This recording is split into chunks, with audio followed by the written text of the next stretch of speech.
Goeiemôre en baie welkom by vandag se boodskap van die 21ste April. Ons is met ons tema besig, dink, praat en doen koninkryk. En vandag vra ons die vraag en kry 'n paar antwoorde daarop oor hoe proe hemel op aarde. Vandag is 'n besondere dag vir die gemeente in Kenobi. Hierdie gemeente verjaar vandag. Ons het afgestig in 1986 vanaf Noon gemeente en dit maak ons 38 jaar oud. Net so vinnige reis deur die tye. Daar's aanvanklik eers in die skoolsaal, Laerskool Kenobi se skoolsaal, eredienste gehou en toe is daar hard aan die werk gespring met bouwerk, natuurlik ure se beplanning en daar grawe die manne nou al die fondasies en toe vorder die bouwerk en inhuldiging is deur die eerste leraar Dominee Jannie van Rensburg waargeneem en so het dit gelyk rondom die gebou. Was maar nog 'n bietjie leeg. Eerste gemeenteraad, ek kan onthou toe ek hier gekom het in 2001, was ons in die 60 op die gemeenteraad gewees, 'n hele vrag mense om te bestuur.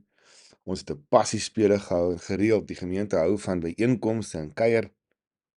Ag, selfs onder die bome in die karavaanpark. Dit was ongelooflike tye. En natuurlik die leraars wat die gemeente oor die jare bedien het. Daar is 6 van ons, ook 3 preekhulpe en hulpwerkers wat in die gemeente diens gedoen het, beraders, ons het 'n hele span gehad. En dan, natuurlik het alles gegroei na ons lese wat ons vandag steeds het. Dit het reeds 'n hele paar jaar terug plek ingeneem in die gemeente, dat ons 'n liggaam van Christus is, wat bid, luister en doen. En daaroor raak ons prakties, so kan ons prediking. So, kom ons bid saam en sê dankie vir die Here vir sy sorg. Here, dankie dat U deur die jare U getroue hand ook oor ons gehou het. Die hand was elke keer die een wat ons gedra het, gehelp het. Soms moes hy ons ook deur tye van swaar kry en sukkel ook Here trek om U te volg. Soms het ons gesukkel om die spore te sien, maar U is so getrou. U is die God wat vir ons beskerm. U is die God wat vir ons roep en stuur, maar ook toerus daarvoor, sodat ons ook gemeente kan wees. Mense wat ook deel is van U liggaam. Here, wat afhanklik is in gebed en juist bid voordat ons in beweging kom. Wat daarom ook gehoorsaam en luister en in aksie ook U wil uitvoer deur te doen. Dankie dat U steeds met ons besig is en steeds getrou is ook in hierdie tye en die uitdagende tye wat ons tans ook beleef. En daarom bid ons ook dat U ons sal leer ook deur die woord en dat ons U sal volg en gehoorsaam. Ons bid dit in Jesus se naam. Amen. So ons is steeds in Lukas. Ons gaan vandag 'n bietjie terugspring in Lukas. Ons het vir 'n paar sondae stil gestaan by Lukas 24. Vandag is ons by Lukas 6. En in die gedeelte vooraf praat Jesus oor die ongehoorsaamheid van die Jode, of al die Joodse leiers wat hom kritiseer en dan verwys hy na hulle voorvaders wat ook nie wou luister nie, wat nie die wil van God wou doen nie. En wat selfs so ver gegaan het om die profete ook te vervolg en dood te maak. En dan maak Jesus die volgende stelling in die vers wat ons gaan lees vanaf vers 27. Hy sê, maar julle wat vir my luister of na my luister, sê ek, julle moet julle vyande lief hê. Doen goed aan die mense deur wie julle gehaat word. Seën die mense deur wie julle vervloek word. Bid vir die mense deur wie julle sleg behandel word. Onthou, ons is besig met die tema koninkryk van God en Jesus kom gee 'n radikale ander prentjie vir hoe 'n mens moet funksioneer in die koninkryk van God en onder sy heerskappy. Hy is koning, hy regeer en daarom moet ons gedrag verander. En dit lyk totaal anders as wat die wêreld se ritme sou wees. Kultureel was die lewenswyse en ritme, haat die mense wat jou haat. Haat jou vyand. Doen alles wat jy kan om die lewe vir hulle sleg te maak. Vervloek die mense wat jou vervloek. So oog vir 'n oog en 'n tand vir 'n tand lewenstyl. Kyk nou na die volgende gedeelte, vers 29. As iemand jou op die een wang slaan, bied hom ook jou ander een aan. Matteus sê as iemand op jou regterwang slaan, Dit sou 'n belediging wees, want hy sou sy onreine hand moes gebruik. So draai jou ander wang ook. En daar's al 'n hele klompie preke daaroor gegee. Sê as iemand vir jou van jou boklere vat, moet jy ook nie onderklere weier nie. Dit was ook die gebruik dat selfs die soldate, Romeinse soldate, as hulle koud gekry het, kon hulle jou bookleed van jou af geëis het. En ook in gevalle waar jy iemand iets geskuld het en jy het nie kon betaal nie, kon hulle jou bookleed gehou het totdat jy jou skuld betaal het. En Jesus sê hulle moet bereid wees om meer te doen. Om meer te doen. Aan elkeen wat iets vra, moet jy gee, en as iemand jou goed vat, moet jy dit nie terugeis nie. Behandel ander mense soos jy self behandel wil word. Hierdie is 'n goue reël vir Jesus, vers 31. Ons gaan later terugkom daarna toe. En dan sê hy, as julle net die liefhet wat vir julle liefhet, watter aanspraak op dank het julle dan nog? Ook die sondaars het net die lief wat vir hulle liefhet. So Jesus verduidelik eintlik nou, want is 'n radikale anderse dink en doen en praat lewenstyl hierdie in die koninkryk. So hy probeer dit nou vir hulle verduidelik. Hoekom dan so? Hy sê, want as julle net die liefhet wat vir julle liefhet, watter aanspraak op dank het julle dan nog? Ook die sondaars het net die lief wat vir hulle liefhet. En as julle goed doen net aan die wat aan julle goed doen, watter aanspraak op dank het julle dan nog? Die sondaars maak net so. Ons het 'n tyd terug, ons tema oor barmhartigheid hierna verwys ook. Dat barmhartigheid nie 'n guns beteken nie, want gunste moet terugbetaal word. Dis onvoorwaardelik, jy verwag niks terug nie. So Jesus is eintlik besig om barmhartigheid te bespreek en te verduidelik. Kom ons gaan voort. En as jy geld leen net aan die van wie jy hoop om dit terug te kry, watter aanspraak op dank het jy dan nog? Sondaars leen ook aan sondaars, solank hulle maar dieselfde bedrag kan terugkry. En nou som hy op, vers 35. Nee, sonder om iets terug te verwag, moet julle vyande lief hê en goed doen en uitleen.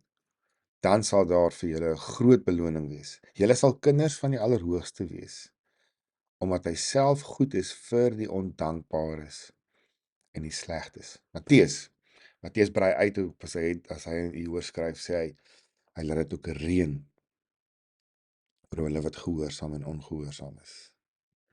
En dan wees barmhartig soos julle Vader barmhartig is. Sien, Jesus verduidelik waaroor barmhartigheid gaan. So, vir ons tema, wat ons by stil staan, moet ons juist probeer om die hele tyd hierdie bril op te hou en om so oor te luister. So, hoe proe die hemel? Hoe dink ons en wat weet ons van die hemel? Ek dink deel van die probleem is dat ons in prentjies dink en die aardse prentjies of belewennisse in die hemel dan indink en eintlik moet dit andersom wees. So die probleem gaan nie oor die feit dat ons in prentjies dink nie. Die probleem is dat ons probeer aardse dinge projekteer binne in die hemel in, terwyl ons hemelse dinge in ons gedagtes, in ons prentjies, in ons beelde, in ons verstaan moet indink. Sien, want die hemel gaan meer as net oor 'n toestand of 'n adres. En dis die vraag, watter eienskappe gee die Bybel oor die hemel? Seker die gedeelte in die Bybel wat die meeste beelde gee, is Openbaring. Jesus spandeer tyd om vir ons prentjies te gee, Daniël, Esegiel, so van die profete, en in die evangelies lees ons juist daarvan.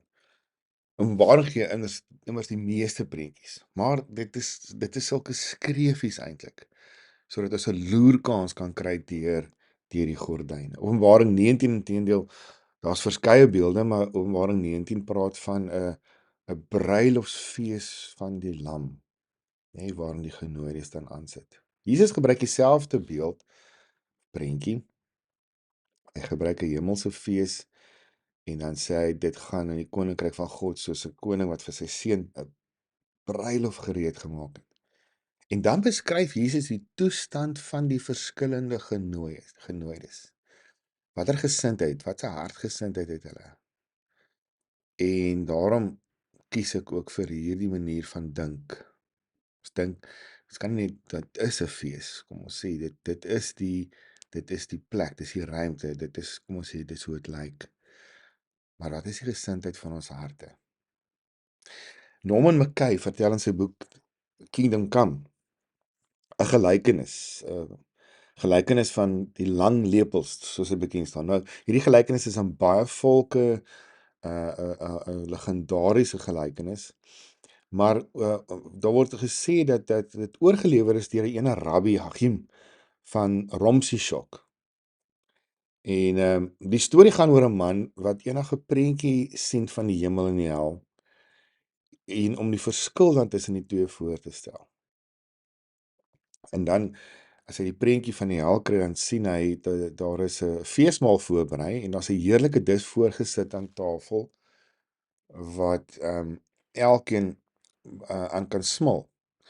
Maar die mense, as hy fynder dop en daar kom sien hy het sulke lang lepels wat 'n verlenging eintlik van hulle arms was waarmee hulle kon eet. Maar hoe hulle ook al probeer het, hulle kon nie die kos by hulle monde uitkry nie.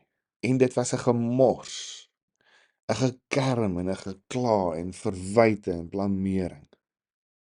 En dan as hy die prentjie van die hemel sien, was dit ook 'n feesmaal, dieselfde feesmaal as inteendeel wat hy in die hel gesien het.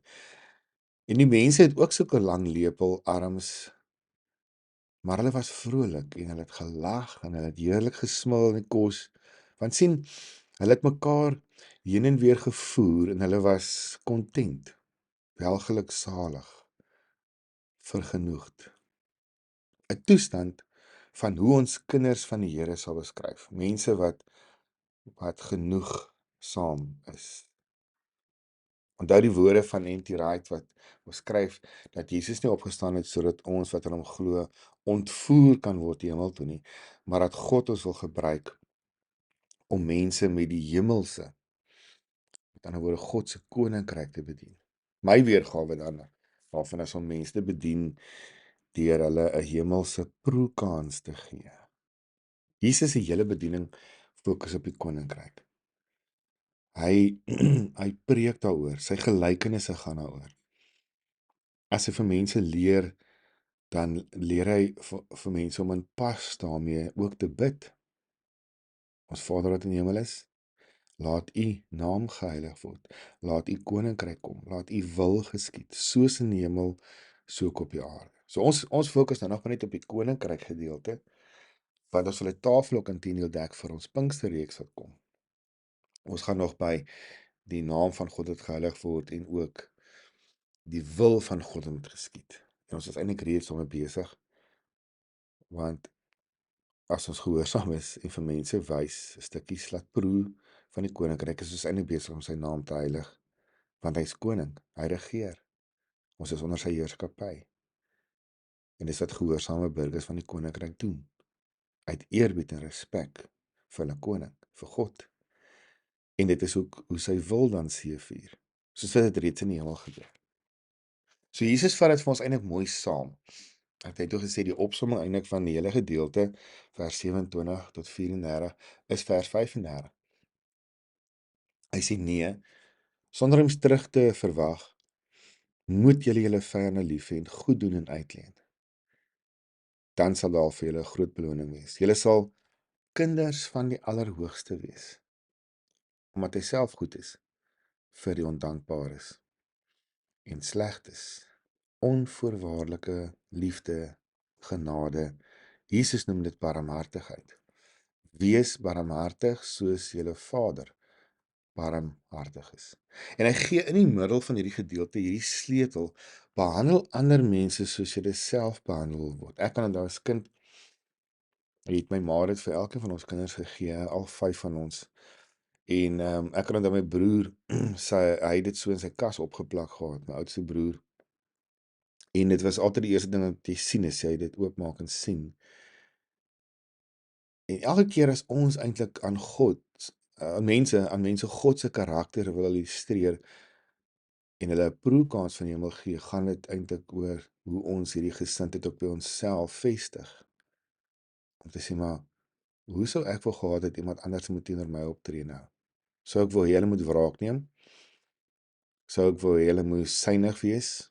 So ek wil hê dat hulle rente ook op selfs my guns of my goeie daad verwag. En dit is eintlik onbarmhartig.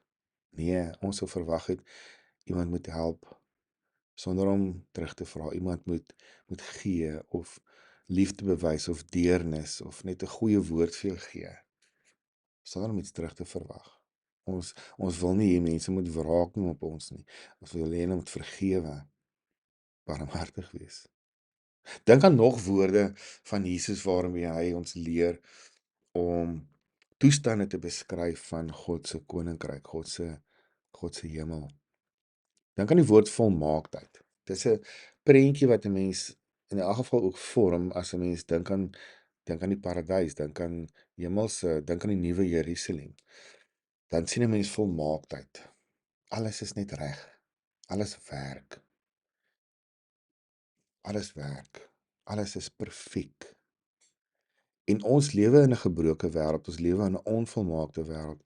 Maar Jesus sê dat oomblikke van volmaaktheid in hierdie wêreld is wanneer ons barmhartig optree. In die Matteus gedeelte van hierdie vers 36 sê hy: "Wees julle dan volmaak, soos julle Vader in die hemel volmaak is." Barmhartigheid in sy suiwer vorm is 'n oomblik van volmaaktheid. 'n Oomblik van volmaaktheid. Wanneer iemand iets goed te doen sonder dat jy iets terug verwag, vir hulle sê dis oukei. Sonder dat jy dink hulle moet dit eers verdien, is 'n oomblik van volmaaktheid. En dit proe na die hemel. So hemelse toestande gaan oor 'n toestand wat ons skep en leef wat eienskappe dra van vrede, harmonie. Met ander woorde, dis 'n toestand waar daar geen blamering of verwyte of kompetisie of naaiwer of jaloesie is nie. Elke oomblik wat ons dit uitleef, dat ons nie terugantwoord met woorde van verwyte of blamering nie. Verwyte, wanneer ons jaloers raak, nê, in kompetisie ingaan vir die aandag of vir komplimente bo en beter as die ander nie. As ons besig om vrede en harmonie te leef, dan proe iemand 'n stukkie hemel. Dink aan woorde soos liefde, vrede. Ek het net die woord gebruik van vergenoegdheid of dankbaarheid. Ons het baie keer al vir mekaar gesê, dankbare mense is gelukkige mense. Dit is dan mense eintlik wat dan vol liefde en vreugde is. Hulle is vergenoegd, hulle is wel geluksalig. Daar is 'n ongekende kalmte in en om hulle. Dan proe ons aan 'n stukkie hemel. En wanneer ons dit skep by ander en dit leef, dan laat ons hulle dit proe, 'n stukkie hemel. Ons praat baie keer oor die hemel as 'n plek, en dit wat Openbaring ook skryf vir ons, plek waar daar geen pyn en smarte is nie, 'n toestand van totale vergifnis. Dis wat Jesus ook oor praat. Eintlik is hierdie gedeelte deel van sy bergpredikasie. En as hy die Onse Vader gebed ook leer, dan sê hy: Vader, help ons om ander te vergewe. Vergewe ons soos wat ons ook ander vergewe. Sien ook selfs om vergewe te wees van alles wat jy onwetend of onskuldig sou wees, sal ook in die hemel weg wees. Dis die toestand van die hemel.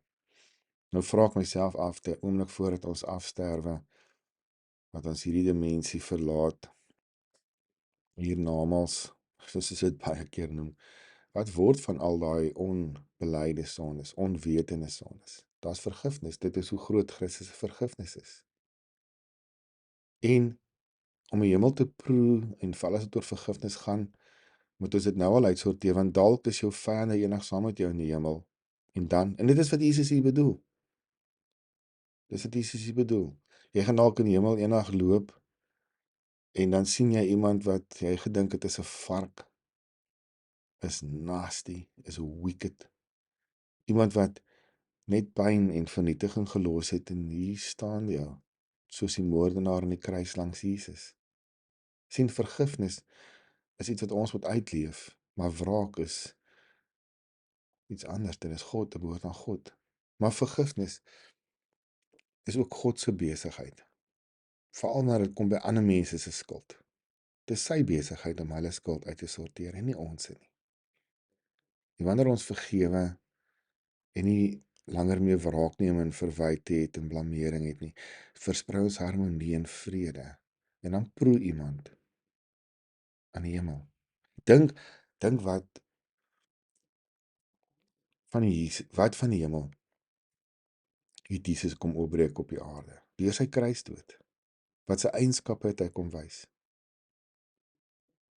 Dink aan die toestand wat Moses beleef het in Eksodus 34, toe die Here gesê het, ek, die Here, is die barmhartige en genadige God, lankmoedig, vol liefde en trou. As ons iets hiervan uitleef, vir mense illustreer, proe hulle aan die hemel. Dink aan die woorde van Paulus in Galasiërs 5, oor die vrug van die Gees, al 9 daardie eienskappe, liefde, vreugde, vrede, geduld, vriendelikheid, goedhartigheid, getrouheid, nederigheid en selfbeheersing. Tydens die koue tyd het ons juis in ons Pinksterreeks hierna gekyk na elkeen van hierdie eienskappe. Hy het uitgepak. As ons van dit uitleef, as ons enigiemand of hulle almal uitleef, dan is ons besig om mense te laat proe. Elke keer as ons God se karakter aan mense illustreer, gee ons hulle 'n proekans aan die hemel.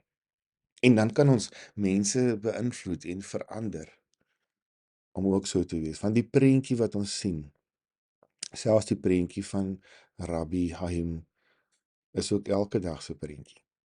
Kom ons kyk 'n bietjie hierna.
Mense, dit is wat ons elke dag kan doen, om hemelse gedrag aan mense te bewys, en so hulle 'n proekans te gee, en totaal die wêreld om ons te kan help verander. Dink, doen en praat koninkryk. Heilig die naam van God. Dit is wat ons volgende week 'n bietjie by gaan stilstaan. Ook dan gee ons mense 'n proekans van die hemel. Kom ons bid saam. Here, ons erken U as koning, as die een wat heers. En oral waar ons dit sigbaar maak, is ons besig om U koninkryk sigbaar te maak. Deur ons gehoorsaamheid, hoe ons dink, hoe ons doen, maar ook hoe ons praat. Help ons om mense van geloofstaal te wees. Om mense te wees wat vrede en harmonie uitsaai. Deur ons gedrag, deur ons denke, deur ons vergifnis. Ons erken en bely, Here, dit is U besigheid om ander se skuld uit te sorteer, en nie ons in nie. En daarom kan ons vergewe in Jesus se naam. Ook omdat Jesus U ons skuld kom uitsorteer het. En ons erken en bely dit. En ons buig voor U. Mag ons harte buig, mag ons gesindhede buig en leer ons deur die Gees 'n koninkryksgesindheid, 'n hemelse gesindheid in die houding ook van ons hart. En dat ons mense sal wees wat U vrug uitleef. Elke van daardie eienskappe, liefde, vreugde, vrede, geduld, vriendelikheid, goedhartigheid, getrouheid, nederigheid en selfbeheersing. Ag Here, selfs net 'n glimlag aan 'n vreemdeling het ons al beleef hoe verander dit ook hulle gesig. Want U is die barmhartige, genadige God. wees lankmoedig, vol liefde en trou. Mag ons u goddelike karakter al hoe meer illustreer. Ons kom bid dit in afhanklikheid in Jesus se naam. Amen. Baie dankie en onthou volgende week gesels ons oor hoe om die naam van God heilig te hou. En baie van dit wat ons dalk nou al gedoen het, gaan ons dalk herhaal en herinner word, maar dis goed. Dis goed. Dit gaan nie net oor daai ons wat God se naam misbruik in die flieks en so nie, maar ook oor hoe ons baie keer optree. 'n Geseënde dag en 'n geseënde week vir elkeen. Amen.